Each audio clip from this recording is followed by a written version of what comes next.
Nagbigay ng mensahe si Pangulong Ferdinand Marcos Jr.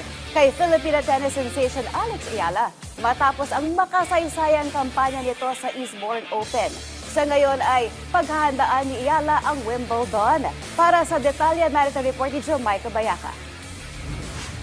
Nagpahayag ng pasasalamat at suporta si Pangulong Ferdinand Bongbong Marcos Jr.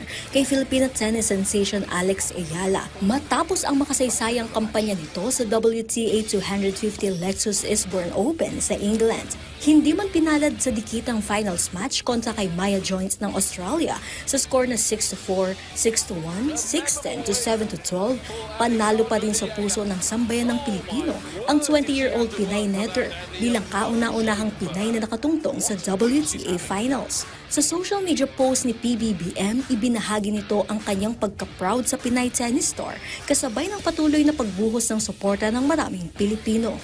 Ibinahagi rin ni Pangulong Marcos na hindi pa dito nagtatapos ang istorya dahil aniyay, simula pa lamang ito ng malaking tagumpay na naghihintay sa karera ni Ayala sa hinaharap.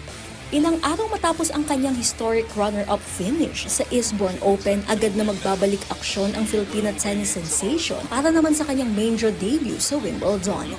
Matinding hamon kaagad ang nakaabang para sa 20-year-old Filipino netter dahil una niyang makakaharap ang reigning champion na si Barbora Krejcikova ng Czech Republic. Nasungkit ni Krejcikova ang kampyonato sa nakaraang edisyon ng oldest grass court tennis tournament sa mundo matapos talunin si Jasmine Paolini ng Italy sa mga score na 6-2, 2-6 at 6-4.